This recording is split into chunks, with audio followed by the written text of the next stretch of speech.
It will be in sharp contrast to the person we've become accustomed to seeing.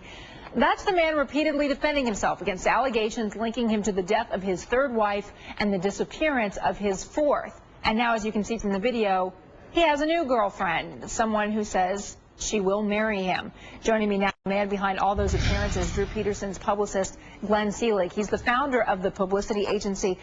I'm just curious, now that he's charged with murder, do you regret any of the appearances that you've booked for him?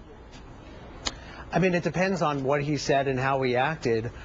Drew Peterson is who he is, and you have to allow somebody to be themselves. I've never tried to prevent Drew Peterson from being himself. I just wanted people to know that there was more to him than just the quirky side that a lot of people get a chance to see. You know, Glenn, your website says you specialize in managing a PR crisis. Safe to say that this is one. So what's the strategy in dealing with his publicity now, him as this pseudo-celebrity because of the news that has surrounded him? I think it's very important that people realize that somebody is innocent until proven guilty. I think the media, and to his own undoing, he has done a very good job of portraying himself as somebody who is not so well liked. I think we've done a pretty good job since we've gotten involved to try and change that image just a bit and to broaden it.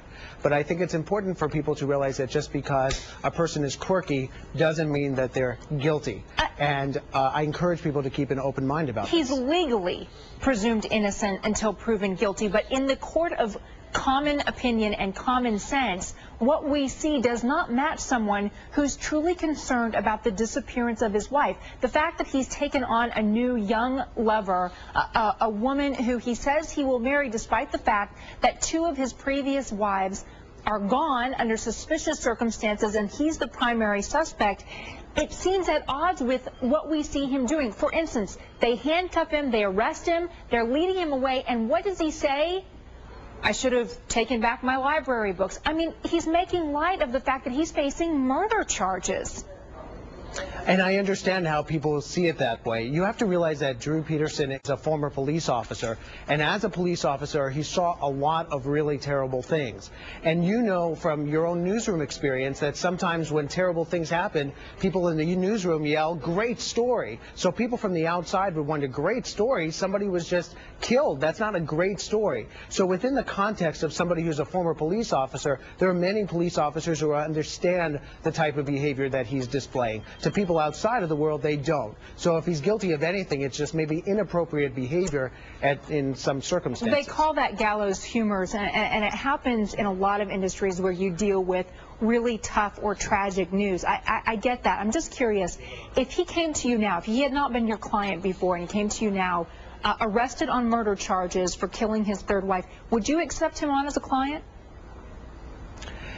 You know, it's still based on the principle that people are innocent until proven guilty, and I think it's wrong for people to judge him just based on the information that's out there. And just because somebody looks guilty doesn't make them guilty, and he should be presumed innocent. People should keep an open mind because they may not know the entire story, and I think that's what's really important. It seems like they've had a lot of chances to learn the whole story because he's been out there a whole lot and he's been talking a whole lot ever since Stacey Peterson disappeared. It's good to talk to you, Glenn. I'm glad that you came on and shared your perspective on this. Thanks. You're welcome. Just 2 hours from now, Drew Peterson arraigned. We will follow it live when it happens right here on MSNBC. We're expecting to see that walk again coming up in about an hour. If you're out of work, the president wants to help, and he's promising a different approach than we've seen in the past. Let's get to David Schuster, the politics desk, to explain. Excuse me, sorry, contestant. The president wants to train Americans for the jobs of the future. And to do that, he wants to make it easier for the unemployed to go back to school. Because the president says the classroom may prove the most important tool to turn around the job market.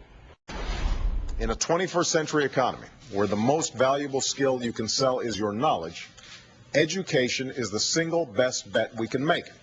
Not just for our individual success, but for the success of the nation as a whole. NBC's John Yang is live at the White House. And John, a lot of Americans may not realize that if you go to a community college, you essentially have to stop taking your unemployment benefits. How does the president go about fixing it? Does he need help with Congress, or is this simply an executive order sort of thing? Well, they got to work with the states because a lot of the unemployment rules are run by the states. So currently, most states say that if you collect unemployment or